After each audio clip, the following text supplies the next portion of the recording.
الحمدللہ رب العالمین والصلاة والسلام علی سید الانبیاء والمرسلین وعلی آلہ واصحابہ وعطرتہ اجمعین۔ درود پاک پڑھ لیں۔ الصلاۃ والسلام علیک یا سیدی یا رسول اللہ، الصلاۃ والسلام علیک یا رحمۃ للعالمین وعلی آلک واصحابک یا شفیع المذنبین۔ معزز و محتشم علماء کرام، الحمدللہ آج ہم مقالہ نویسی ورکشاپ کے عنوان سے جمع ہیں۔ مقالے کے جو اہم مراحل ہیں، آج پہلا دن ہم اس کا ذکر کریں گے۔ تو سب سے پہلی بات جو میں عرض کرنا چاہتا ہوں وہ یہ ہے کہ ایک ہے کہ مقالہ نویسی کے مراحل کیا ہیں اور کتنے مراحل میں لکھنا ہے، اس کی طرف ہم بعد میں آئیں گے۔ پہلے ذرا یہ فیصلہ کر لیں کہ ہم نے لکھنا ہے کہ نہیں لکھنا، یہ بنیادی بات ہے۔ یعنی ہم 3 دن آپ سے یہ کہتے رہیں کہ لکھنا ہے، تھوڑا اور آواز کم کریں، اس کا یہ ٹون ختم کر دیں، اور آپ جو ہیں وہ ذہنی طور پہ اس بات پہ آمادہ ہی نہ ہوں کہ مقالہ ہم نے لکھنا بھی ہے کہ نہیں لکھنا۔ میں شروع میں آپ کو یہ عرض کرنا چاہوں گا کہ حضور ضیاء الامت رحمۃ اللہ تعالی علیہ نے جب یہ ادارہ قائم فرمایا تو اس میں تقریر کے ساتھ ساتھ تحریر پہ آپ نے بہت زیادہ توجہ دی۔ میں بات یہاں سے شروع کروں کہ ایک دفعہ میں جب یہاں پڑھتا تھا تو مجھے 2007 کی بات ہے، تو جامعہ نظامیہ جانے کا اتفاق ہوا۔ علامہ حافظ خادم حسین رضوی صاحب رحمۃ اللہ تعالی علیہ اس وقت اپنے ایک چھوٹے سے کمرے میں بیٹھ کے نحو کا سبق پڑھا رہے تھے۔ تو جب انہیں پتہ چلا کہ بیرا شریف سے کچھ طلباء آئے ہیں تو انہوں نے ہمیں اندر بلا لیا اور پھر چائے منگوائی اور بڑی ہماری ضیافت کی۔ تو اس دور میں وہ نحو کے بڑے مدرس مانے جاتے تھے، ابھی ان کی شہرت ایک قائد کی حیثیت سے نہیں ہوئی تھی۔ تو باتوں باتوں میں مجھے پوچھنے لگے کہ تم وہاں کس کلاس میں پڑھتے ہو؟ تو میں نے کہا جناب میں دورہ فرسٹ ایئر میں، جسے اس وقت فاضل سیکنڈ ایئر کہا جاتا تھا، کہ میں اس میں پڑھتا ہوں۔ تو فرمانے لگے کہ ایک بات تو بتاؤ کہ تم بیرا شریف والے جتنے بھی طلباء یا علماء ہو، جب تم لکھتے ہو تو تمہاری تحریر میں اردو ادب کی چاشنی بڑی ہوتی ہے۔ یہ انہوں نے فرمایا، سوال پوچھا کہ اس کی کیا وجہ ہے کہ اردو ادب کی چاشنی ہوتی ہے، تحریر میں بڑا لطف ہوتا ہے، بڑی ایک ربط ہوتا ہے اور مزہ آتا ہے پڑھنے میں، اور بیرا شریف کے جتنے بھی علماء کی میں نے تحریریں پڑھی ہیں مجھے بڑی لذت آتی ہے۔ اس وقت انہیں اس کی بڑی لذت آتی تھی۔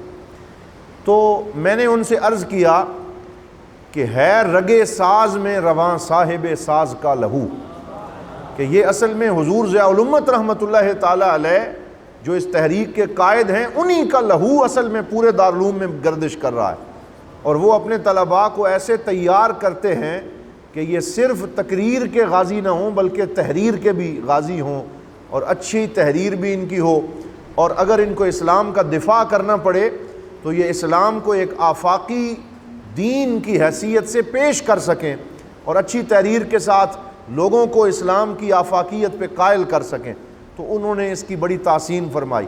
تو میں آپ سے یہ عرض کرنا چاہتا ہوں کہ تمام طبقات فکر الحمدللہ، چاہے ان کا تعلق کسی مدرسے سے ہو، کسی تحریک سے ہو، وہ سب آج تک مرکزی دارالعلوم محمدیہ غوثیہ بیرا شریف کے فاضلین کو اس نظر سے دیکھتے ہیں کہ یہ ضیاء النبی کے وارث ہیں، یہ ضیاء القرآن کے وارث ہیں، یہ ضیاء حرم والے ہیں۔ لیکن ضیاء حرم والوں کو اگر 4 لائنیں بھی لکھنی نہ آتی ہوں تو پھر سوالیہ نشان پیدا ہو جاتا ہے۔ تو اب ہماری کیفیت یہ ہو چکی ہے کہ ہم میں سے اکثر لوگ خود لکھنے پہ آمادہ ہی نہیں۔ تو پہلے تو ہم یہ ذرا فیصلہ کر لیں۔ وہ کہتے ہیں نہیں جی ہم نے کیا لکھنا ہے، کسی دوست کا ترلا کریں گے اور وہ ہمیں بنا بنایا مقالہ عطا فرمائے گا، فَبِأَيِّ آلَاءِ رَبِّكُمَا تُكَذِّبَانِ۔ تو اسی پہ ہم لوگ جو ہیں انہوں نے فیصلہ کیا ہوا ہے۔ کوئی کہتا ہے جی 6000 روپیہ دو گے تو مقالہ بنا بنایا مل جائے گا، اور کوئی جو ہے وہ پرانے مقالے پہ اپنا نام نامی لگا کر اسے اپنا مقالہ کہنے کی کوشش کرتا ہے، اور اس طریقے سے امانت میں خیانت ہوتی ہے۔ یہ بھی امانت میں خیانت ہے۔ اور اگر ہمیں آج سے یہ عادت بن گئی تو آنے والی زندگی میں کبھی ہم لوگ نہ تقریر میں نہ تحریر میں کوئی خاطر خواہ خدمت پیش نہیں کر سکیں۔ تو یہ میں بڑے سیریس نوٹ پہ آپ سے یہ عرض کر رہا ہوں کہ آپ ہمیں بے شک 100 صفحے کا مقالہ لکھ کے نہ دیں، آپ 60 صفحے دے دیں، 80 صفحے دے دیں، لیکن یہ تب ہے کہ جب ڈاکٹر صاحب قبول فرمائیں۔ یہ تو میں اپنی طرف سے کہہ رہا ہوں کہ آپ 60 صفحے دے دیں، لیکن وہ ایسے دیں جو آپ نے خود لکھے ہوئے ہیں، جو آپ کی اپنی تحریر ہو، جو آپ کے اپنے خیالات ہوں، پھر لطف آئے گا۔ لیکن اگر آپ نے قط و برید کر کے، کاپی پیسٹ کر کے، ادھر ادھر سے مواد جمع کر کے، اور وہ بھی خود زحمت نہ کی بلکہ کمپیوٹر والے سے کہا کہ یار میرے نام پہ تم یہ ادھار کہیں سے لے لو، اور پھر آپ نے مقالے کے نام پہ ہمیں یہ دے دیا، تو یہ خیانت صرف ادارے کے ساتھ نہیں ہوگی بلکہ آپ اپنے کیریئر کے ساتھ اور اپنے مستقبل کے ساتھ خیانت کر رہے ہوں گے۔ جب کبھی آپ کو آگے یونیورسٹی میں جانا پڑے گا، اسائنمنٹ لکھنی پڑے گی، ریسرچ آرٹیکل لکھنا پڑے گا، یا اگر آپ یونیورسٹی میں نہیں بھی جاتے تو کسی محاذ پہ آپ کو تحریر کرنی پڑے گی، پھر آپ کے لیے بہت زیادہ دشواری بن جائے گی۔ تو سب سے پہلی گزارش تو میری یہ ہے کہ لکھنے پر آمادہ ہو جائیں، اور میں اپنے دوستوں سے یہ کہا کرتا ہوں کہ مقالہ بعد میں لکھیں، پہلے اپنی ڈائری لکھیں اور ڈائری لکھنے کی عادت بنائیں۔ جب الحمدللہ ہم دارالعلوم میں دورہ حدیث شریف کی کلاس میں تھے، میری آج بھی الحمدللہ 3-4 ڈائریاں بھری ہوئی ہیں جو دورہ حدیث شریف میں لکھی تھیں۔ اپنے اساتذہ سے جو کچھ سنتے تھے وہ لکھ لیتے تھے، اور اس کے علاوہ دیگر کوئی فوائد کتب سے ملتے تھے وہ لکھ لیتے تھے۔ آج بھی وہ ڈائریاں گواہ ہیں اور ان پہ تاریخیں موجود ہیں کہ کب کب ہم نے اس پہ کیا لکھا۔ تو آپ دیکھیں کہ کیا آپ ڈائری لکھتے ہیں، کیا آپ نے اپنے لیے کوئی مواد جو ہے اس کو لکھنے کی عادت بنائی ہے۔ اگر ہم 4 لائنیں خود لکھ ہی نہیں سکتے تو پھر 80 یا 100 صفحے کا مقالہ کیسے پیش کیا جا سکتا ہے۔ تو آپ اپنے ساتھ اس معاملے میں سنجیدہ ہوں اور لکھنے کے لیے اپنے آپ کو آمادہ کریں۔ یہ پہلی گزارش تھی۔ دوسری یہ ہے کہ جب ہم لکھنے پہ آمادہ ہو جائیں پھر کیا لکھنا ہے اور موضوع کا انتخاب کیا کرنا ہے۔ تو اس حوالے سے ایک کلیدی بات یہ ہے کہ بعض دوست ہمارے پاس درخواست لے کے آ جاتے ہیں اور وہ کہتے ہیں جی اولیاء کرام پہ مقالہ لکھنا ہے۔ اب یہ کوئی موضوع نہیں ہے اولیاء کرام۔ کوئی کہتے ہیں جی حضور غوث پاک کے مقالہ لکھنا ہے۔ یہ جمعے کی تقریر تو ہو سکتی ہے، یہ تحقیقی مقالہ نہیں ہو سکتا۔ اسی طرح ایسے موضوعات لے کے آ جاتے ہیں جو فضائل پہ مبنی ہیں، فلاں کے فضائل، اسلام میں پردے کے احکام اور اس طرح کے فضائل۔ تو فضائل پہ بہت لکھا جا چکا، بہت کچھ موجود ہے۔ تحقیقی مقالہ جسے کہتے ہیں اس میں آپ سے یہ طلب ہی نہیں کیا گیا کہ آپ فضائل جمع کر کے ہمیں دے دیں کہ اسلام شجاعت کے بارے میں کیا کہتا ہے، ایثار کے بارے میں کیا کہتا ہے، صدق اور دیانت کے بارے میں کیا کہتا ہے۔ یہ یونیورسل ٹروتھ ہیں، یہ ابدی حقیقتیں ہیں، اور جو حقیقت پہلے سے ثابت شدہ ہو اس کو مزید ثابت کرنے پہ زور لگانے کا کوئی فائدہ نہیں۔ تو اس لیے ایسی کوئی شے مقالے کا موضوع نہیں بن سکتی جو پہلے سے ثابت شدہ ہے اور جس پہ اہل اسلام متفق ہیں، تو اس کو تو مقالے کا موضوع بنانے کا کوئی فائدہ نہیں۔ تو پھر آپ کیا کریں گے؟ 3-4 باتیں۔ مقالے کا موضوع بنانے کے لیے سب سے پہلے آپ یہ دیکھیں کہ قضایا فقہیہ معاصرہ، یہ میں ایک پہلا لفظ کہہ رہا ہوں، بولیے کیا جی؟ قضایا فقہیہ معاصرہ، عربی والے کہتے ہیں یعنی ایسے فقہی مسائل جو دور حاضر میں جدید ہمیں پیش آ رہے ہیں اور پہلے فقہ کی کتابوں میں وہ موجود نہیں تھے۔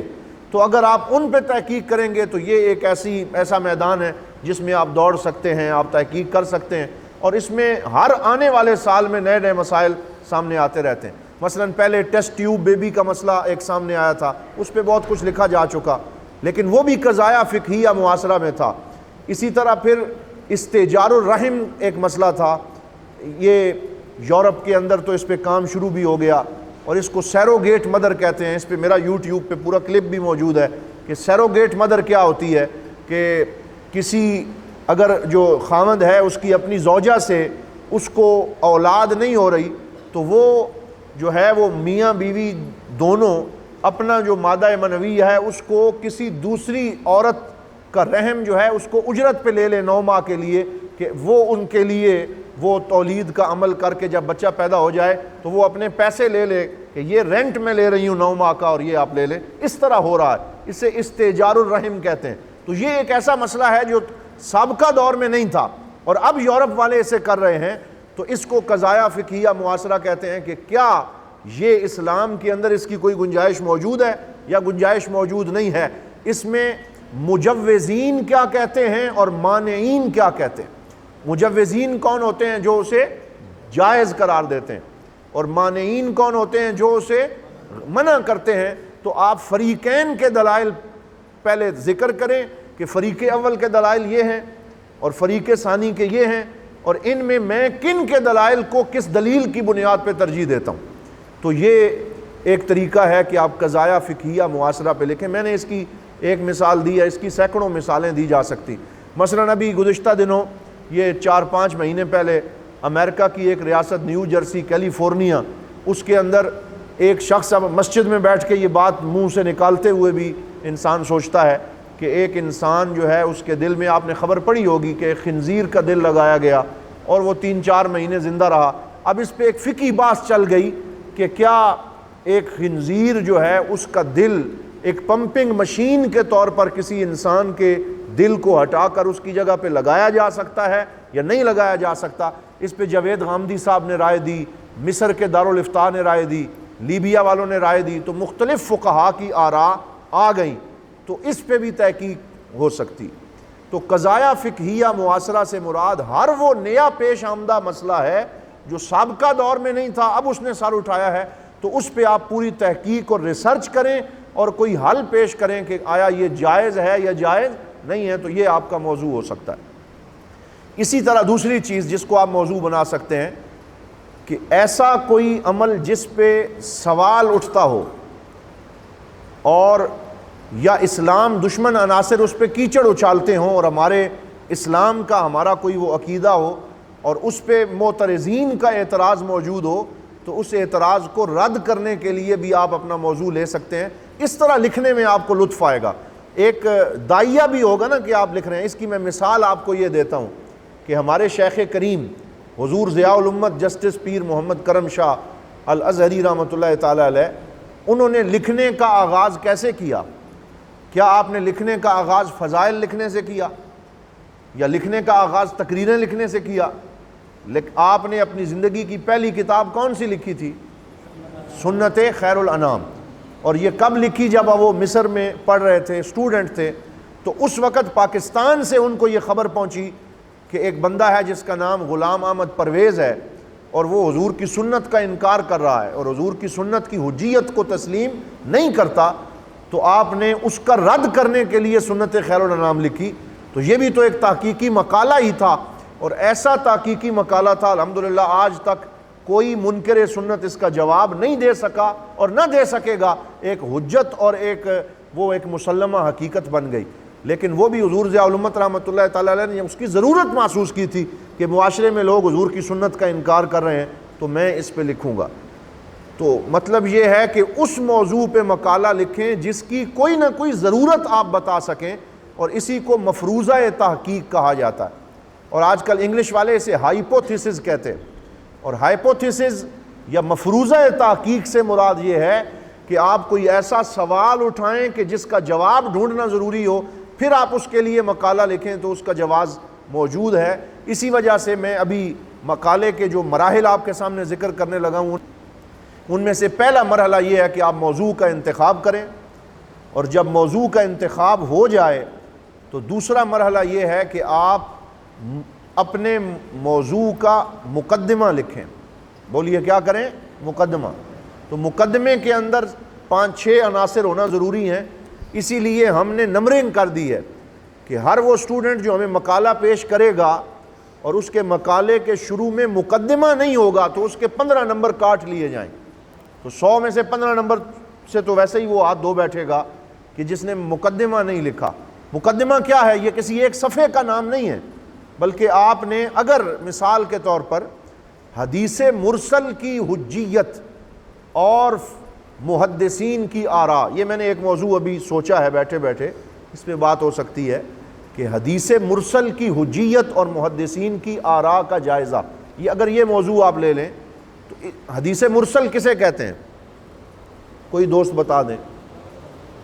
حدیث مرسل کون سی ہوتی ہے جی؟ جس میں صحابی ساکت ہو، صحابی کا ذکر نہ ہو، اور تابعی ڈائریکٹ جو ہے وہ حضور صلی اللہ علیہ وسلم سے روایت کر دیں، تو اسے کون سی حدیث کہتے ہیں؟ حدیث مرسل۔ اب اس میں پوری ایک بحث ہے۔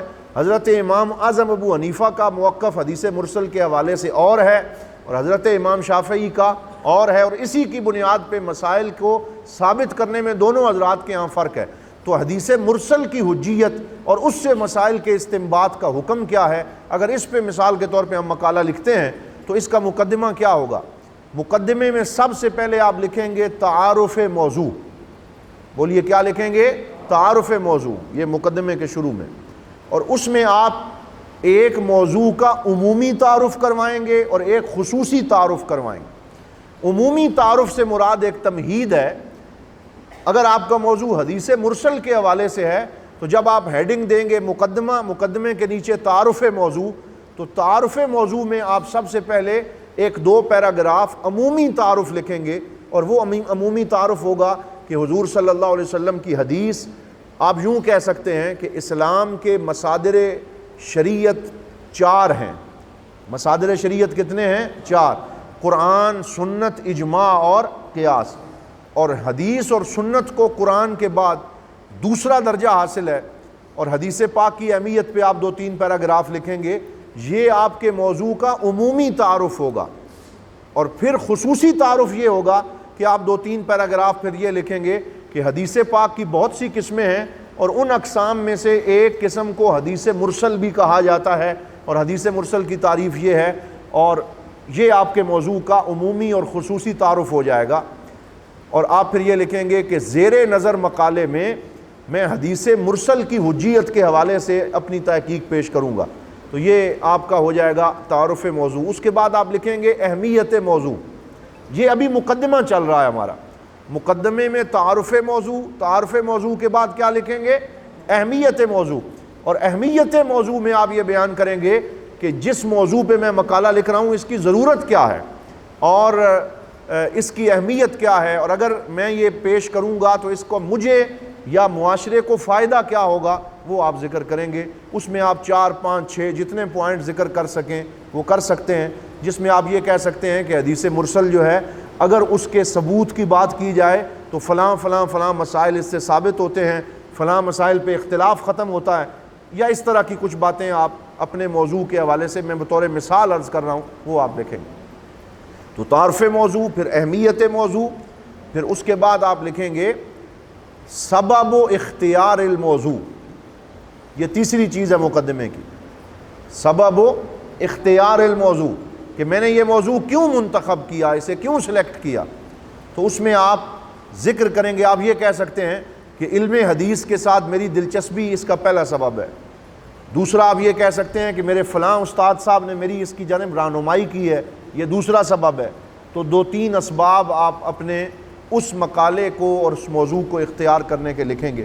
چوتھا پوائنٹ، اب میں دوبارہ دہراتا ہوں، مقدمے کے یہ عناصر ہیں: تعارف موضوع، اہمیت موضوع، سبب و اختیار الموضوع، اور چوتھے نمبر پہ آپ لکھیں گے سابقہ تحقیقات کا جائزہ۔ بولیے کیا لکھیں گے جی؟ سابقہ تحقیقات کا جائزہ۔ یہ وہ چیزیں ہیں جو آپ کو آگے ایم فل اور پی ایچ ڈی میں بھی کام دیں گی اگر آپ اس کو دلچسپی سے سمجھ لیں۔ سابقہ تحقیقات کے جائزے سے مراد یہ ہے کہ آپ کو یہ بتانا ہوگا کہ میں جس موضوع پہ کام کر رہا ہوں کیا اس موضوع پہ اس سے پہلے کام ہوا ہے اور میری نظر سے گزرا ہے۔ تو آپ بتائیں گے کہ میں نے اپنے موضوع کے حوالے سے سرچ کیا ہے، بہت ڈھونڈا ہے، اور اس موضوع پہ مجھے اس سے پہلے فلاں فلاں کتابیں ملی ہیں، اور فلاں صاحب نے یہ لکھا ہے، فلاں صاحب نے یہ لکھا ہے۔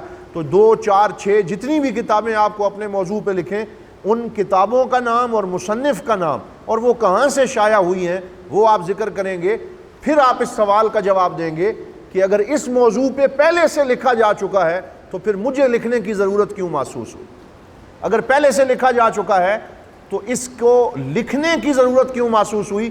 یہاں ہم لکھیں گے، پھر یہاں آگے تحدید الموضوع لکھ لیں۔ یہ جو دوست لکھ رہے ہیں پہلے کیا لکھیں گے؟ سابقہ تحقیقات کا جائزہ، پھر آپ لکھ لیں موضوع کی تحدید، اور تحدید حد بندی کو کہتے ہیں، اور اسے انگلش میں لیمیٹیشنز کہتے ہیں، اور لیمیٹیشنز سے مراد یہ ہوتا ہے کہ آپ اپنے موضوع کی کسی ایک جہت کا تعین کر لیں تاکہ پتہ چل جائے کہ آپ اس دائرے سے باہر نہیں نکلیں گے۔ اس سے میں آپ کو اس کی مثال دیتا ہوں کہ موضوع کی تحدید 3-4 طریقے سے ہوتی ہے۔ ایک ہوتی ہے زمانی تحدید، ایک ہوتی ہے مکانی تحدید، ایک ہوتی ہے لسانی تحدید۔ یہ 3 آپ یاد رکھ لیں تو یہ بھی کافی ہے۔ زمانی تحدید سے کیا مراد ہے کہ اگر آپ حدیث مرسل کے حوالے سے ہی مثال کے طور پہ اسی موضوع کو لے کے آگے چلیں تو آپ اس پہ یہ لکھ سکتے ہیں کہ اس موضوع میں بر صغیر پاک و ہند کے علماء نے فلاں سن سے لے کے فلاں سن تک گزشتہ 50 سال میں جو کام کیا ہے میں اس کام کا جائزہ لوں گا۔ حدیث مرسل کے حوالے سے گزشتہ 50 سال میں بر صغیر میں ہونے والی تحقیقات کا جائزہ۔ اس میں 2 تعدیدات آ گئیں۔ ایک تحدید آ گئی 50 سال کی، اسے کیا کہتے ہیں؟ زمانی تحدید۔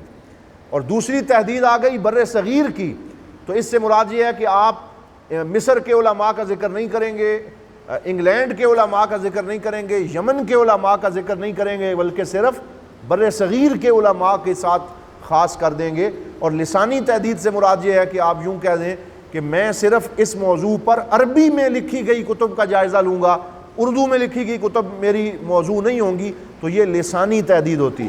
تو اس طرح ایک بڑے وسیع موضوع کو، جس کو اگر ہم ایک نظر دیکھیں تو ہم کہتے ہیں بھائی اس پہ تو کام ہو ہی نہیں سکتا، اس پہ پہلے کام ہویا ہوا ہے، تو اگر اسی موضوع کی تحدید کر دی جائے اور حد بندی کر دی جائے تو اسی موضوع پر کام کرنے کی گنجائش پیدا ہو جاتی۔ یعنی آپ اس میں کچھ سالوں کی قید لگا دیں یا زبان کی قید لگا دیں یا آپ کسی خاص ایریے کی قید لگا دیں تو اسی موضوع میں کام کرنے کی گنجائش بن جاتی۔ تو دوبارہ سے میں دہرا رہا ہوں کہ مقدمے میں تعارف موضوع لکھیں گے، پھر اہمیت موضوع لکھیں گے، پھر اس کے بعد سبب و اختیار الموضوع لکھیں گے، پھر کیا لکھیں گے؟ سابقہ تحقیقات کا جائزہ، اور اس کے بعد اپنے موضوع کی حد بندی کے حوالے سے آپ کچھ ذکر کر کے پھر آپ لکھیں گے منہج البحث۔ یہ سارا ابھی مقدمہ چل رہا ہے، کیا لکھیں گے؟ منہج البحث۔ تو یہ پورا مقدمہ اگر صحیح طریقے سے لکھا جائے تو یہ کم از کم 15 سے 20 صفحات کا مقدمہ بنتا ہے۔ اگر آپ نے اسے کم کرنا ہو تو 12 صفحات کے اندر بھی یہ مکمل ہو جاتا ہے۔ تو اس میں یہ سارے عناصر اگر ہم پورے کریں، منہج البحث سے مراد، یا اگر آپ اس کو آگے جا کے پڑھیں گے کہ منہج بحث سے مراد یہ ہوتا ہے کہ مختلف مناہج ہوتے ہیں، یا بیانی منہج ہوتا ہے، یا استقرائی منہج ہوتا ہے، یا شماریاتی منہج ہوتا ہے، تو آپ یہ بیان کریں گے کہ میں کون سا منہج اپناؤں گا۔ تو ہمارے ان اسلامی مقالہ جات میں اکثر بیانی منہج ہی چلتا ہے کہ چیز کو بیان کریں گے دلائل کے ساتھ، تو اسے بیانی وصفی منہج کہا جاتا ہے۔ پھر اس کے بعد آپ خطۃ البحث لکھیں گے۔ خطۃ البحث عربی میں خطۃ البحث ہوتا ہے، اور اردو میں اسے مقالے کا خاکہ کہتے ہیں، اور انگلش میں اسے سناپسز کہتے ہیں۔ یہ تینوں نام یاد رکھ لیں۔ انگلش میں کیا کہتے ہیں؟ سناپسز، اور عربی میں کہتے ہیں خطۃ البحث، اور اردو میں مقالے کا خاکہ۔ تو یہ مقدمے کے عناصر لکھنے کے بعد جب آپ منہج البحث پہ پہنچیں گے کہ میرا منہج کیا ہوگا، وہاں آپ اپنا مقالے کا خاکہ لکھیں گے۔ مقالے کا خاکہ آپ کے مقالے کی ریڑھ کی ہڈی کی مانند ہوتا ہے، یہ مرکزی چیز ہے۔ اگر آپ نے اپنا مقالے کا خاکہ اور سناپسز اچھا بنا لیا اور خطۃ البحث اچھا بنا لیا تو آپ 50% کامیاب ہو گئے، اور آپ کا باقی مقالہ پھر اسی اپنی آؤٹ لائن کی روشنی میں، اسے آؤٹ لائن بھی کہتے ہیں، وہ بڑے کامیابی سے بن جائے گا۔ تو خطۃ البحث جو ہے اس میں کیا کیا چیزیں ہونی چاہیے، اس میں زیادہ تفصیل میں نہیں جاتا۔ آپ پرانے جو اچھے مقالہ جات یونیورسٹیز کے ہیں ان کے خطے دیکھ سکتے ہیں اور مقالوں کے خاکے دیکھ سکتے ہیں۔ تو وہ تقریباً پہلے مقدمہ ہوگا، جہاں مقدمہ ختم ہوگا وہاں باب اول شروع ہوگا۔ تو آپ نے کم از کم اپنے مقالے کے 3 ابواب بنانے ہیں۔ کتنے ابواب بنانے ہیں؟ 3، اور ہر باب کے اندر کم از کم 3 فصلیں بنانی۔ 4 باب بھی ہو سکتے ہیں، 5 بھی ہو سکتے ہیں، لیکن کم از کم کی ہم اگر بات کریں تو 3 باب ہونے چاہیے، اور ہر باب میں 3 فصلیں ہونی چاہیے۔ وہ آپ کے مقالے کا متن ہوگا، اسے متن کہتے ہیں، یا اسے صلب موضوع بھی کہتے ہیں۔ یہ صلب موضوع ہے کہ جس کی وجہ سے آپ نے مقدمہ لکھا، جس کی وجہ سے آپ خاکہ بنا رہے ہیں، تو وہ اصل میں آپ کے تینوں باب صلب موضوع ہوں گے۔ تو مثال کے طور پہ اگر حدیث مرسل کو ہی لے لیں، جو موضوع ہم چلا رہے ہیں، تو اس میں ہم یہ کہہ سکتے ہیں سب سے پہلا باب جو بنائیں گے، علم حدیث کی تعریف اور تدوین حدیث، یہ ہم تعریفات کا پہلا باب بنا سکتے ہیں۔ تو اہمیت علم حدیث قرآن کی روشنی میں، سرکار دو عالم صلی اللہ علیہ وسلم کے فرمان کی روشنی میں، اور تاریخ تدوین حدیث، ہم اس کی 3 فصلیں بنا سکتے ہیں پہلے باب کی۔ پھر دوسرا باب آپ بنائیں گے تو اس میں آپ اپنے موضوع کے قریب مزید آتے جائیں گے، اور آپ یہ لکھیں گے کہ حدیث مرسل کے حوالے سے محدثین کرام کی آراء، تو یہ دوسرا باب ہو جائے گا۔ اس میں آپ مختلف ادوار کے محدثین کو مختلف فصلوں میں تقسیم کر کے ان کی آراء کا ذکر کر دیں گے، ائمہ اربعہ جو فقہا ہیں ان کا ذکر کر دیں گے، اور ایک فصل اس میں خاص طور پہ بنائیں گے جس میں حضرت امام اعظم ابو حنیفہ اور حضرت امام شافعی کے درمیان جو حدیث مرسل کی حجیت میں اختلاف پایا جاتا ہے اس کو ذکر کریں گے۔ یہ میں مثال کے طور پہ ذکر کر رہا ہوں۔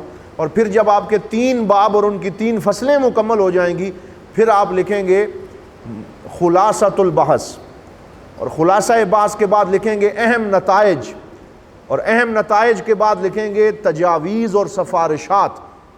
یہ آخر میں 3 چیزیں ہوتی ہیں، خلاصہ پوری بحث کا، پھر اہم نتائج، پھر تجاویز اور سفارشات آپ لکھتے ہیں۔ اور تجاویز اور سفارشات سے مراد یہ ہوتا ہے کہ آپ پوری تحقیق پیش کرنے کے بعد یہ ذکر کرتے ہیں کہ اس تحقیق کو جو میں نے لکھا ہے اور مکمل کیا ہے، تو میرے سامنے یہ چیزیں آئی ہیں جن کو بطور تجاویز اور سفارشات میں پیش کرتا ہوں۔ اس میں آپ یہ بھی کہہ سکتے ہیں، اگر آپ کا موضوع مدارس کے حوالے سے ہو یا کسی فقہی مسئلے کے حوالے سے ہو، تو آپ یہ کہہ سکتے ہیں میں یہ سفارش اور تجویز کرتا ہوں کہ اس مقالے کو یا اس عنوان کو مدارس دینیہ کے نصاب کا حصہ بنایا جائے، یا اس پہ مزید تحقیق فلاں موضوع پہ ہونی چاہیے۔ جو بھی تجاویز اور سفارشات آپ پیش کریں، پھر اس کے بعد آخر میں لکھتے ہیں مصادر و مراجع، جس میں آپ اپنی پورے مقالے کے اندر جن جن کتابوں سے آپ نے استفادہ کیا ہے اس کے اہم مصادر اور مراجع لکھ دیتے ہیں۔ تو یہ بالکل اختصار کے ساتھ میں گزر گیا ہوں ایسے تیزی سے کہ یہ ہے مقالے کا وہ خاکہ جو آپ نے پیش کرنا ہوتا ہے، مقدمے سے لے کے مصادر اور مراجع تک، اور ان مراحل کو آپ نے مکمل کرنا ہوتا ہے۔ اب یہاں موضوع کے حوالے سے چند انتہائی اہم باتیں میں عرض کرنا چاہتا ہوں۔ کون سا موضوع، کیونکہ سب سے اہم چیز موضوع ہے، اور ابھی آپ اس مرحلے میں بھی ہیں اور کل اس پہ مزید بات بھی ہوگی، کس موضوع کو سلیکٹ کرنا چاہیے یا کس نہج پہ آپ کو سوچنا چاہیے۔ میں 15-20 موضوعات اب آپ کے سامنے بولنے لگا ہوں، اس سے آپ کو خود بخود رہنمائی ہوگی کہ میں نے کس طرف جانا ہے اور کن موضوعات پہ میں نے سوچنا ہے۔ کل میں ایک جگہ گیا، کل 3 موضوع میرے سامنے آئے۔ کل ایک 24 نیوز پہ پروگرام تھا، یہ نور سحر جو ہوتا ہے، تو اس میں مجھے جانے کا موقع ملا، تو وہاں پہ کچھ سکالرز بیٹھے تھے اور یہ 3 موضوع زیر بحث آ رہے تھے۔ تو جو چیزیں معاشرے میں زیر بحث ہوتی ہیں ان کو اپنے مقالے کا موضوع بنانے سے آپ کے علم میں بھی اضافہ ہوتا ہے، آپ اس چیلنج کو قبول کرتے ہیں، اور آپ کی علمیت اور آپ کے اعتماد میں بھی اضافہ ہوتا ہے۔ وہ 3 موضوع کون سے ہیں؟ جن میں سے پہلا موضوع حضرت سیدہ عائشہ صدیقہ ام المومنین صدیقہ کائنات رضی اللہ تعالی عنہا کی عمر کے حوالے سے ہے۔ آج کل اس پہ بہت بات ہو رہی ہے، اور یہ جو انڈیا میں جدید ترین اس بدبخت عورت نے گستاخی کی ہے، اس میں بھی اس نے بخاری شریف کی اس روایت کو بنیاد بنایا ہے جس میں حضرت امام بخاری فرماتے ہیں کہ جب سیدہ پاک کی حضور صلی اللہ علیہ وسلم سے نکاح ہوا اس وقت ان کی عمر 6 سال تھی، اور جب رخصتی ہوئی تو اس وقت ان کی عمر 9 سال تھی۔ تو اس کو بنیاد بنا کے مستشرقین نے طوفان بدتمیزی بپا کیا ہوا ہے، اور وہ کہتے ہیں دیکھو جی تمہارے نبی صلی اللہ علیہ وسلم نے اتنی چھوٹی عمر کی لڑکی سے کیوں شادی کی، اور اس پہ وہ گستاخی کرتے ہیں۔ اب اس مسئلے پہ تحقیق کے ساتھ ایک پورے مقالے کی ضرورت ہے کہ یہ چیز ثابت کی جائے کہ آیا حضرت امام بخاری کی وہ روایت پایا ثبوت کو پہنچی ہوئی ہے یا اس میں کوئی سقم موجود ہے۔ یہ بعض لوگ حضرت سیدہ اسماء جو سیدہ عائشہ کی بڑی بہن تھیں ان کی عمر کے حوالے سے یہ کہتے ہیں کہ سیدہ اسماء کی عمر ہجرت کے وقت 27 سال تھی، اور حضرت اسماء سے 10 سال سیدہ عائشہ صدیقہ چھوٹی تھیں۔ تو اس ہجرت مدینہ کے وقت اگر حضرت اسماء کی عمر 27 سال تھی تو سیدہ عائشہ کی عمر 17 سال ہونی چاہیے۔ کتنی ہونی چاہیے؟ 17 سال۔ تو یہ پھر 6 سال اور 9 سال والی روایت درست نہیں ہے۔ تو جو باقی محدثین ہیں وہ کہتے ہیں نہیں جی ہم حضرت امام بخاری کی روایت کو تو بالکل پیچھے نہیں ہٹیں گے، ہم اسے ضرور مانیں گے۔ وہ اس میں توجیہات کرتے ہیں۔ لاہور کے کرنل صاحب ہیں، انہوں نے کتاب لکھی ہے میزان عمر عائشہ، کتاب کا نام کیا ہے؟ میزان عمر عائشہ۔ تو اس میں انہوں نے بڑی اپنی تحقیقات پیش کرنے کی کوشش کی ہے اور حضرت امام بخاری کو جھٹلایا ہے اور کہا ہے کہ ہم حضرت امام بخاری کی اس حدیث کو نہیں مانتے، ہمیں سرکار کی ناموس حضرت امام بخاری کی روایت سے زیادہ عزیز ہے۔ اس طرح جذباتی بنا کے نا وہ فوراً امام بخاری کو بائی پاس کر گئے ہیں۔ میرا سوال یہ ہے کہ اگر اسی طرح ہم حضرت امام بخاری کی احادیث کو ایک ایک کر کے بائی پاس کرتے رہیں گے اور جب بھی کوئی مسئلہ بنے گا ہم کہیں گے نہیں جی ہم نے فلاں چیز کو دیکھنا ہے اس لیے یہ حدیث بھی نکال دو، یہ حدیث بھی غلط ہے، تو اس طریقے سے تو پھر پورے کے پورا دین داؤ پہ لگ جائے گا۔ تو یہ ایک ایسا موضوع ہے جس کو علم حدیث کی روایت اور درایت کی روشنی میں پرکھ کر اس پہ مقالہ لکھنے کی ضرورت ہے کہ حضرت سیدہ عائشہ صدیقہ کے حوالے سے روایات کو دیکھا جائے، مختلف کتب حدیث والی روایات پہلے جمع کی جائیں، پھر اس پہ محدثین کے اقوال جو ہیں وہ لائے جائیں، پھر اس پہ تاریخی حوالے سے اس کی جانچ پڑتال کر کے کوئی نتیجہ نکالا جائے۔ تو یہ ایک ایسا موضوع ہے کہ اس دور میں اس پہ کام ہونا چاہیے۔ دوسرا موضوع جس پہ کل بات ہو رہی تھی، یہ مرزا انجینئر جو جیل میں بیٹھا ہوا ہے اور یہ جو ہے اس نے بہت کچھ وہ کر چکا ہے، لیکن ہمارے اہل سنت والجماعت کے جو لوگ ہیں وہ دودھ پی کے سو رہے ہیں، وہ بھی گرم دودھ جس سے صحیح نیند آتی ہے۔ مطلب یہ ہے کہ چند ایک دو مفتیان کرام کے علاوہ کوئی بندہ نہیں بول رہا، کسی بندے کو جواب دینے کی توفیق نہیں ہے اور ہمیں ضرورت ہی نہیں ہے کہ ہم پڑھیں، وہ جو مرضی یہ کرتا رہے۔ نہ ہمارے اندر غیرت بیدار ہوتی ہے، نہ ہمیں شوق پیدا ہوتا ہے کہ یار ایک بندہ ہمارے بزرگان دین کے اوپر اور صوفیاء کرام کے اوپر اور حتیٰ کہ بڑے بڑے صحابہ کے بارے میں بھی عجیب و غریب باتیں کر رہا ہے اور کوئی اسے جواب دینے والا نہیں۔ تو آپ اپنے مقالے کے موضوعات میں ان چیزوں کو بھی پیش نظر رکھیں۔ مثلا حضرت سیدنا داتا علی اجویری رحمۃ اللہ تعالی علیہ کی کشف المعجوب کے اوپر جو اس نے اعتراض کیا تھا، آپ میں سے کتنے لوگوں نے سنا ہے؟ اگر کسی، یہ کچھ لوگ ہیں جو ہاتھ کھڑا کر رہے ہیں۔ اس میں اس نے سوکر اور صاف کی بنیاد بنا کے حضرت با یزید بستامی کا جو قول حضرت داتا علی اجویری نے ذکر کیا ہے، تو جس میں انہوں نے یہ لائنیں ذکر کی ہیں کہ سیدہ زینب رضی اللہ تعالی عنہا جو ہے وہ اپنے گھر میں بیٹھی ہوئی تھیں اور سرکار کی جب ان پہ نظر پڑی تو اس نے وہ جو جملہ تھا اس کو پکڑ لیا اور کہا کہ داتا علی اجویری نے گستاخی کی ہے تو یہ کتاب جلا دو اور کشف المعجوب کو یہ کر دو اور وہ کر دو۔ یہ پورا ایک اس پہ اب اس پہ جو نئی تحقیق سامنے آئی ہے وہ یہ ہے کہ اصل نسخہ جو کشف المعجوب کا ہے وہ اردو میں تو ہے ہی نہیں، وہ کس زبان میں ہے؟ فارسی میں ہے۔ اور جو اصل فارسی نسخہ ہے جب اس کو دیکھا گیا تو اس میں سرے سے یہ عبارت ہی موجود نہیں ہے جس عبارت کے اوپر مرزا انجینئر نے جس کو بنیاد بنایا، یعنی فارسی متن میں وہ عبارت ہی نہیں ہے۔ اور اردو متن میں کسی نے، انہوں نے صرف ایک عورت کا نام ذکر کیا اور نہ سیدہ زینب کا نام ہے اور نہ کوئی قابل اعتراض عبارت ہے، اور اردو ترجمے والوں نے اس میں یہ نام ڈال دیا۔ تو اب پوری تحقیق کر کے اس کا بھی ایک جواب دیا جانا چاہیے۔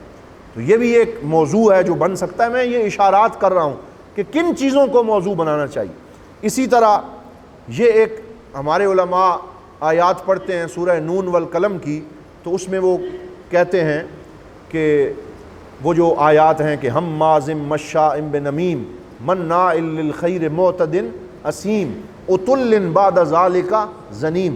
تو یہ جو 8-9 اوصاف ذکر کرنے کے بعد اللہ رب العزت نے فرمایا کہ وہ ولد حرام ہے وہ بندہ، تو اس میں اب اکثر محدثین اور مفسرین نے لکھا ہے کہ یہ ولید بن مغیرہ کے بارے میں نازل ہوئی۔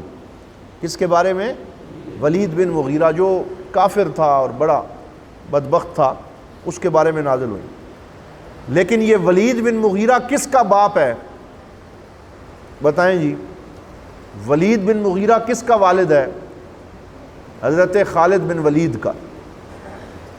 حضرت خالد بن ولید رضی اللہ تعالیٰ عنہ کا یہ والد ہیں۔ تو اب کچھ لوگ یہ کہتے ہیں کہ یہ جو آیات ہیں ان کا شان نزول کیا صرف ایک بندہ ہے، وہی بندہ ہے، وہ ولید بن مغیرہ ہی ہے یا کوئی اور ہے؟ تو بعض علماء کی رائے یہ ہے کہ تبری جو تاریخ تبری والے ہیں سب سے پہلے انہوں نے یہ کہا کہ یہ ولید بن مغیرہ کے بارے میں نازل ہوئی، اس سے پہلے صحابہ کرام اور تابعین میں سے کسی نے ان آیات کے شان نزول میں اس کا نام نہیں لیا۔ تو وہ کہتے ہیں جب اس کا نام ہی نہیں لیا تو پھر اس کو ولد حرام ثابت کرنا، اور اس سے پھر حضرت خالد بن ولید کے اوپر کیا اس کے اثرات جائیں گے. اور جو شیعہ حضرات ہیں وہ تو پہلے ہی حضرت خالد بن ولید کے بارے میں جو نظریہ رکھتے ہیں وہ بڑا غلط نظریہ رکھتے ہیں. تو یہ بھی ایک ایسا موضوع ہے کہ جس کے اندر یہ تحقیق کی جانی چاہیے کہ یہ آیات اگر اس کے بارے میں نازل ہوئی ہیں تو سب سے پہلے اس کا سورس کیا ہے اور کہاں سے یہ روایات چلی. اسی طرح یہ جو غامدی صاحب کے تفردات ہیں، جاوید احمد غامدی صاحب کے تفردات سے مراد یہ ہوتا ہے کہ ایسی رائے جو جمہور اہل سنت کے خلاف ہو اور ایک بندہ وہ رائے بنا لے، اسے تفردات کہا جاتا ہے. تو ان کے جو تفردات ہیں، میں نے پچھلے سال بھی علماء سے کہا تھا اور اس سال بھی کہہ رہا ہوں، ان چیزوں کو موضوع بنائیں اور اس پہ اپنی تحقیق کریں. یہ تحقیق ساری زندگی آپ کے کام آئے گی اور آپ آگے مستقبل میں بھی جا کے الحمدللہ یہ کہہ سکیں گے کہ جب میں دورہ حدیث شریف کا طالب علم تھا تو میں نے اپنا جو مقالہ لکھا تھا اس میں اسلام پر ہونے والے فلاں حملے کا میں نے جواب دیا تھا. یہ تو ابھی میں اندر کے ان لوگوں کی بات کر رہا ہوں، مستشرقین کی بات تو بعد میں آئے گی، جن کا جواب حضور ضیاء الامت نے ضیاء النبی شریف کی 6 اور 7ویں جلد میں دیا ہے. وہ مستشرقین ختم نہیں ہوئے، کچھ کا جواب حضور ضیاء الامت نے دیا. اب اس کے بعد ہر آئے روز نئے مستشرق سامنے آ رہے ہیں، نئے اعتراضات سامنے آ رہے ہیں. ایک مستشرق ہے، اس کا نام ہے وائل بن حلاق، اگر کسی کو یاد رہے نام کیا ہے، وائل بن حلاق. یہ بیسیکلی اردن سے تعلق رکھتا تھا، امریکہ چلا گیا، اب بھی زندہ ہے، 60 سال اس کی عمر ہے. اور یہ شکاگو یونیورسٹی کے اندر بیٹھ کے انگلش زبان کے اندر اسلام کے بارے میں وہ کچھ لکھ رہا ہے کہ ہمیں تو پتہ ہی نہیں ہے کہ ہم لوگ کیا کر رہے ہیں.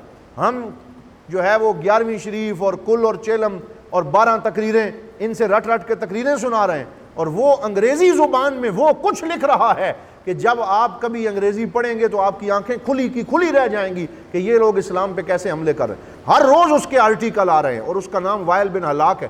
وہ کہتا ہے جی اسلام کے دامن میں نمازیں تو ہیں، روزہ تو ہے، اخلاق تو ہے، لیکن کوئی سیاسی نظام حضور نے نہیں دیا، نعوذ باللہ. نہ کوئی سیاسی نظام دیا، نہ کوئی قانون عطا فرمایا، نہ کوئی دنیا کو چلانے کا نظام دیا. اس طرح کے وہ اعتراض کر رہا ہے اور انگلش زبان میں کر رہا ہے. تو آپ میں سے جو لوگ انگریزی زبان کے اندر کچھ شوق رکھتے ہیں یا جن کی تھوڑی بہت انگلش بہتر ہے، وہ 50 صفحے کے اندر انگریزی زبان میں بھی اپنا مقالہ پیش کر سکتے ہیں. ہم نے انہیں یہ کہا ہوا ہے کہ جس نے عربی یا انگلش میں مقالہ لکھنا ہے اس کے لیے 50 صفحے کافی ہیں، اور جس نے اردو میں لکھنا ہے وہ 100 صفحے اپنے پورے کرے. لیکن وہ یہ ہے کہ وہ انگلش میں خود اپنی محنت دکھائے. ورنہ کچھ طالب علم ایسے تھے جنہوں نے انگلش میں مقالہ لکھا، ہمارے اساتذہ کے پاس آیا تو ہم نے پلیجلرزم بھی چیک کرنا اب شروع کر دیا ہے. یہ یاد رکھیں، یہ ایک پلیجلرزم ہوتا ہے جو یونیورسٹیوں میں ہوتا ہے، اب یہ دارالعلوم میں بھی نظام ہم لے آئے، اور وہ یہ ہے کہ ہم اب مقالہ چیک کرتے ہیں کہ اس مقالے کے اندر کاپی پیسٹ کتنے فیصد ہے. سرچ انجن آ گئے ہیں، اور اگر آپ کہیں گے تو میں آپ کو بتاؤں گا کہ وہ سرچ انجن کون سے ہیں کہ جناب کا مقالہ ورڈ کا پوری فائل جب اس کے اندر ڈالی جاتی ہے تو صرف چند سیکنڈ کے اندر وہ سرچ انجن بتا دیتا ہے کہ یہ حضرت صاحب جو مقالہ لکھ کے لائے ہیں اس میں سے 1 صفحہ ان کا اپنا ہے، باقی سارا کسی اور کا ہے. سبحان اللہ. تو یہ پلیجلرزم اب دارالعلوم میں کیونکہ ہم یونیورسٹی کی طرف جا رہے ہیں تو اس سال سے ہم نے وہ لاگو کر دیا ہے. اور گزشتہ سال میں ہمارے اساتذہ نے چند مقالے اس وجہ سے ریجیکٹ کیے ہیں کہ اس میں کاپی پیسٹ تھا، اس میں چوری تھی، اس میں سارے کا سارا اس نے کہیں اور سے مواد لایا تھا، تو پتہ تو چل جاتا ہے. اس لیے آپ اب اس دفعہ انشاءاللہ یہ جال لگے گا اور اس جال میں بڑی بڑی مچھلیاں قابو آئیں گی. اس لیے آپ اس پہ جو ہے وہ احتیاط کریں.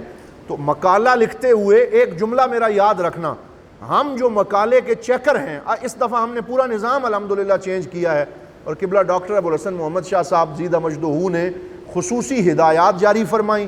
پھر ہماری میٹنگ ہوئی، 2 میٹنگز ہو چکی ہیں، اور اس میں ہم نے جو نئی کچھ اصلاحات کی ہیں وہ نیا فارم آپ کو ملے گا اور آپ کو پتہ چلے گا کہ اس میں ایک تو ہم نے فارم آپ کی حاضری کا بنایا ہے، اور وہ یہ ہے کہ ہر طالب علم اس کا جو سپروائزر ہے، پہلے تو یہ ہوتا ہے کہ وہ کہتے ہیں جی ہمارے سپروائزر فلاں استاد صاحب ہیں، اور جب سال کا آخری دن آتا ہے اس دن سپروائزر صاحب کی اور مقالہ نگار کی پہلی ملاقات ہوتی، اور وہ پہلی ملاقات مقالے سمیت ہوتی ہے. جناب یہ میں مقالہ لکھ کے لایا ہوں، قبول فرمائیں. سپروائزر کہاں گیا، اس کی محنت کہاں گئی. ایک دفعہ بھی آپ نے سپروائزر سے جا کے نہ پوچھا کہ میں کیا لکھوں، اس نے نہ بتایا کہ تم کیا لکھو، اور پھر جناب آپ پورا سال کہاں رہے، جی مجھے ٹائیفائیڈ ہو گیا تھا، وہ ٹائیفائیڈ نکل آتا ہے، اور پھر وہ مقالہ ایک ہی دفعہ سپروائزر کو دیتے ہیں۔ اس دفعہ قبلہ ڈاکٹر صاحب نے یہ فرمایا ہے، میں نے تو عرض کیا تھا کہ ہر مہینے میں 2 ملاقاتیں شرط رکھی جائے، تو ڈاکٹر صاحب نے آپ کے اوپر مہربانی کرتے ہوئے کہا جی ہر مہینے میں ایک مفصل ملاقات سپروائزر سے ہو، جس کے اوپر حاضری پرفارمے میں سپروائزر کے دستخط بھی ہوں گے، آپ کے بھی ہوں گے، کہ فلاں تاریخ کو فلاں بجے سے فلاں بجے آپ اپنے سپروائزر کے پاس گئے اور اس کے ساتھ آپ نے اپنا مقالہ ڈسکس کیا اور یہ فلاں ہدایات آپ نے وہاں سے ان کو ملی ہیں۔ تو یہ آپ کے سال کے اگر 11 مہینے ہیں تو 11 ملاقاتیں 11ویں والے حضرت صاحب کے نام پر آپ نے اپنے سپروائزر سے کرنی ہے، جی یہ ضروری ہو گیا۔ اور دوسری جو مقالے کے نظام میں اصلاحات کی گئی ہیں ان میں ایک یہ اصلاح کی گئی، اور وہ یہ ہے کہ ہر دفعہ جب آپ اپنے سپروائزر صاحب کے پاس آئیں گے تو جتنے وہ آپ کو کہے، 10 صفحے کہے یا ایک فصل کہے، وہ جناب کے دست اقدس سے لکھی ہوئی چیک کرے گا، یعنی اپنے ہاتھوں سے لکھے ہوئے وہ اوراق آپ کے سپروائزر چیک کریں گے کہ یہ میں لکھ کے لایا ہوں، وہ کہیں گے جی ٹھیک ہے آپ نے اتنے صفحات لکھے ہیں مجھے دے جائیں، پھر آپ مزید لکھنا شروع کریں۔ پہلے یہ ہوتا ہے جی کہ وہ دکھاتے ہی نہیں ہیں اور وہ کمپیوٹر سے آخر سے وہ نکال کے لے آتے ہیں، تو یہ 2 کام اس دفعہ آپ نے ان کی پابندی کرنی ہے۔ آپ کو ریٹن شکل میں بھی انشاءاللہ یہ مل جائے گا کہ ایک تو حاضریاں سپروائزر صاحب سے لگوانی ہے، دوسرا آپ نے ریٹن شکل میں اپنی ہینڈ رائٹنگ میں جو لکھنا ہے وہ اپنے سپروائزر کو فصل بائی فصل جو ہے وہ آپ نے جمع کروانا ہے۔ تو اس سے انشاءاللہ ہمارے مقالے کے نظام میں بہتری آئے گی۔ پھر آخر میں پلیجلرزم چیک ہوگا جس میں یہ پتہ چلے گا کہ کتنے فیصد آپ نے، اور اس میں آپ کو یہ بھی بتا دوں کہ یہ کہیں کسی یونیورسٹی نے نہیں کہا کہ 1% بھی آپ کہیں سے نہ لیں، بلکہ مقالے میں اگر ایک فصل کے اندر آپ کہیں اقتباس دے رہے ہیں تو یہ مقالے کا اصول ہے یونیورسٹیوں کا کہ 7 سطریں، کتنی 7 لائن 7 سطریں آپ کسی کتاب کا اقتباس ذکر کر سکتے ہیں، اور وہ انورٹڈ کاماز کے اندر آئے گا، یعنی پہلے آپ اپنی طرف سے ایک پیراگراف لکھیں گے جس میں آپ اپنی بات کر رہے ہوں گے اور اپنے موضوع پہ بات کر رہے ہوں گے۔ مثال کے طور پر اگر آپ جو ہے وہ کوئی موضوع سامنے رکھ لیں، اگر سود کے موضوع پہ کوئی مقالہ لکھ رہے ہیں یا جہاد کے حوالے سے لکھ رہے ہیں تو پہلے آپ جہاد کی اقسام اتنی ہیں اور عصر حاضر میں جہاد کی ضرورت یہ ہے، آپ خود اپنی طرف سے لکھ رہے ہوں گے، اور اب آپ پھر کہیں گے کہ اس موضوع پر اب میں حضرت ضیاء الامت جسٹس پیر محمد کرم شاہ الازہری کی فلاں کتاب سے یہ اقتباس پیش کرتا ہوں، تو وہ اقتباس آپ 7 لائنوں تک پیش کر سکتے ہیں۔ اگر 7 لائنوں سے لمبا ہوگا تو آپ کے نمبر کاٹ لیے جائیں گے۔ یعنی یہ نہیں ہے کہ آپ اقتباس پہ اقتباس، ایک اقتباس ختم ہوا ساتھ دوسرا شروع ہو گیا، دوسرا ختم ہوا تیسرا شروع ہو گیا۔ جناب آپ خود کہاں ہیں؟ ساری لائنوں میں مقالہ نگار تو ہمیں نظر ہی نہیں آیا، کہیں حضور ضیاء الامت نظر آئے، کہیں غزالی زمان نظر آئے، کہیں جناب جو ہے وہ علامہ احمد سعید کاظمی نظر آئے، بندہ فقیر کہاں ہے جس نے مقالہ لکھنا ہے؟ اس کی کوئی ایک لائن بھی نظر نہیں آ رہی۔ تو یہ بات آپ سمجھیں، یہ میں لائٹر نوٹ میں آپ سے کہہ رہا ہوں کہ مقالہ نگاری کا مقصد ہی یہ ہے کہ آپ کا اپنا وجود نظر آئے، آپ کی اپنی رائے نظر آئے، آپ جیتے جاگتے ہوئے مقالے کے صفحات میں نظر آئیں کہ آپ اپنی رائے دے رہے ہیں، مختلف اقتباسات کے درمیان ایک لنک پیدا کر رہے ہیں۔ اگر آپ نے اتنا کر لیا تو ہم سمجھیں گے کہ آپ نے مقالے کے ساتھ انصاف کیا ہے۔ تو یہ چند منتشر خیالات تھے، مقالے کے مراحل بھی میں نے بیان کر دیے تیزی کے ساتھ، اس پہ آپ جتنا پھر مزید محنت کریں گے، جو چیز آپ کو سمجھ نہیں آئے گی آپ ہم سے پوچھ بھی سکتے ہیں، اور پھر اس پہ کچھ چند بنیادی باتیں عرض کر دی۔ ایک اور بات کہ ہامش اور فٹ نوٹ جسے کہتے ہیں، ایک ہوتا ہے ہامش اور فٹ نوٹ۔ فٹ نوٹ کہتے ہیں جو نیچے آتا ہے، اسے عربی میں ہامش کہتے ہیں، اسے حاشیہ بھی کہتے ہیں۔ حاشیے اور ہامش میں آپ نے کیا کرنا ہوتا ہے، تو اس میں جو آپ اوپر لکھ رہے ہیں، اگر اوپر قرآن کی آیت آئی ہے تو یہ آپ سمجھتے ہیں، نمبر دے کر نیچے آپ اور لمبا چوڑا کچھ نہیں لکھیں گے۔ اگر اوپر قرآن کی آیت آئی ہے اقم الصلاۃ لدلوک الشمس الی غسق اللیل وقرآن الفجر ان قرآن الفجر کان مشہودا، آپ اوپر 1 نمبر دیں گے اور نیچے لکھیں گے سورت بنی اسرائیل آیت نمبر فلاں، بس۔ اگر حدیث آئی ہے اوپر تو آپ ادھر نہیں حوالہ لکھیں گے، وہاں نمبر لگائیں گے نیچے آئیں گے اور نیچے آپ لکھیں گے امام بخاری، یا پہلے کتاب کا نام لکھ لیں صحیح بخاری، پھر کامہ لگا کے پھر حضرت امام بخاری، پھر لکھیں گے کتاب الایمان، پھر لکھیں گے باب فلاں، یعنی پہلے کتاب کا نام، پھر مصنف کا نام، پھر کتاب، وہ بخاری کے اندر کتابیں ہیں نا، کتاب الایمان، کتاب فلاں، تو پھر اس کا باب لکھیں گے، پھر رقم الحدیث لکھیں گے کہ حدیث نمبر یہ ہے۔ اگر اوپر کسی بندے کا نام آیا ہے اور وہ نام ایسا ہے کہ جو ہم نہیں جانتے کہ کس کا نام ہے، تو آپ نے وہاں نمبر لگانا ہے اور نیچے 1 یا 2 لائنوں میں لکھنا ہے۔ مثال کے طور پر اگر آپ کے مقالے کے اندر کس کا نام ذکر کریں جی، کوئی نام بتا دیں، عبد الحلیم شرر، یہ میں نے کوئی نام لے لیا، اوپر آ گیا۔ اب یہ ایسا بندہ ہے جو یہ ادیبوں کے لیے تو معروف ہے، ہر قاری کے لیے معروف نہیں ہے، تو آپ اوپر نمبر لگا کے نیچے آئیں گے اور حاشیے میں لکھیں گے کہ عبد الحلیم شرر پاکستان کے ایک مشہور ادیب تھے اور انہوں نے فلاں فلاں کتابیں لکھی، وہ آپ کو مل جاتا ہے، 1 لائن میں اس کا چھوٹا سا تعارف لکھ دیں گے، یہ ہوتا ہے۔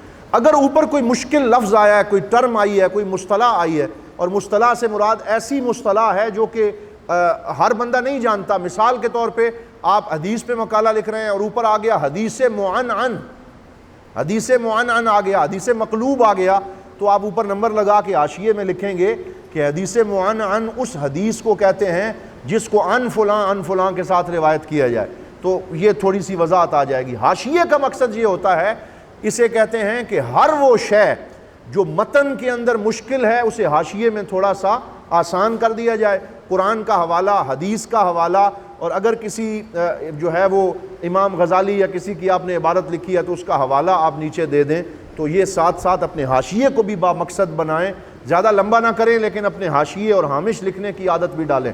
اس کے علاوہ یہ جتنی باتیں آج ہو گئیں، 11 بج گئے ہیں، اس سے لمبی بات اب میں نہیں کر سکتا، تو اگر کسی کا کوئی سوال ہو آج کے اس موضوع پر، یہ مواد جتنا میرے سامنے پڑا ہے، اگر میں بولتا رہوں تو 12 بجے تک بھی ہم بیٹھے رہیں تو یہ بات چلتی رہے گی، لیکن میں یہ چاہتا ہوں کہ اتنی باتیں نہ کی جائیں کہ ذہن سے نکل جائیں۔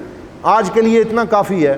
اگر کوئی سوال آپ دوستوں میں سے کوئی کرنا چاہے اور کوئی اشکال ہو تو وہ پوچھتا۔ ہاں، ایک اور بات پہلے میں کر لوں، قرآن کی آیت، یہ مقالے ہمارے پاس آپ دوستوں کے آتے ہیں، قرآن کی آیت جب بھی آپ مقالے میں لکھیں گے تو اس کے اوپر زیر زبر ڈال کر اسے قرآنک فونٹ میں لکھنا ضروری ہے۔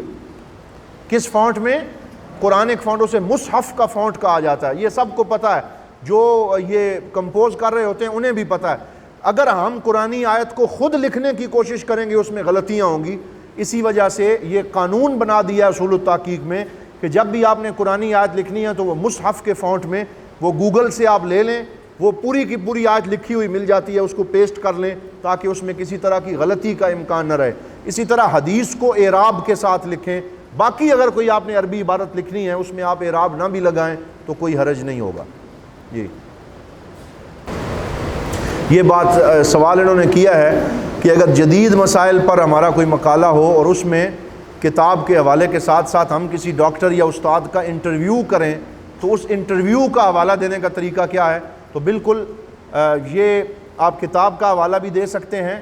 اب تو یہ بھی جائز کر دیا ہے یونیورسٹیوں نے کہ آپ ویب سائٹ کا حوالہ بھی دے سکتے ہیں، کہ اگر آپ نے کسی ویب سائٹ سے استفادہ کیا ہے تو اس کا بھی ایک پورا طریقہ ہے کہ آپ جہاں پہ ہم ویب سائٹ کھولتے ہیں تو اوپر جو پورٹل ہوتا ہے اس کے اندر اس کا پورا ایک ایڈریس آیا ہوا ہوتا ہے، وہ پورے کا پورا ایڈریس اٹھا کے حاشیے میں رکھ دیتے ہیں تو اس سے پتہ چل جاتا ہے کہ کس ویب سائٹ سے آپ نے یہ لیا ہے۔ اسی طرح اگر آپ نے جو ہے وہ کسی سے انٹرویو کیا ہے تو آپ اسے شخصی ملاقات کا نام دے کر شخصی ملاقات فلاں صاحب کے ساتھ، اور اس کا آپ ڈیٹ ساتھ لکھ دیں گے تو اس کا حوالہ بھی آپ دے سکتے ہیں، اس میں کوئی حرج نہیں ہے۔ اب بارے دیگر آپ سے آخر میں یہی کہوں گا، براہ کرم اس کو مذاق میں نہ لیں، سنجیدگی کے ساتھ لکھنے کی عادت ڈالیں، اور جو مقالہ آپ لکھیں اپنی محنت کے ساتھ اسے پیش کریں، ساری زندگی انشاءاللہ آپ کو اس کا فائدہ رہے گا۔ یہ اہم سوال ہے، اگر کتاب کا ترجمہ کرنا ہو تو اس کے بارے میں رہنمائی فرما دیں۔ بالکل، اگر آپ کسی کتاب کا ترجمہ کرنا چاہتے ہیں تو آپ سب سے پہلے وہ کتاب ہمارے پاس لے کے آئیں گے۔ ہم الحمدللہ ایک نظام ہمارے پاس موجود ہے، ہم سرچ کر لیں گے کہ پہلے اس کا ترجمہ ہوا ہے۔ اکثر کتابیں عربی کی ایسی ہیں جن کا پہلے ترجمہ ہو چکا ہے، تو کچھ ہیں جن کا نہیں ہوا۔ تو اگر تو اس کا ترجمہ پہلے ہو چکا ہوا تو آپ کا وہ موضوع پاس نہیں ہوگا، اگر اس کا ترجمہ پہلے سے نہ ہو چکا ہوا اور گنجائش ہوئی تو پھر اس کے جتنے صفحات ہیں آپ کے مقالے کے مطابق اس کتاب میں سے اتنے صفحے آپ کو بطور ترجمہ دیے جا سکتے ہیں، اس کی گنجائش موجود ہے۔ ٹھیک ہے جی۔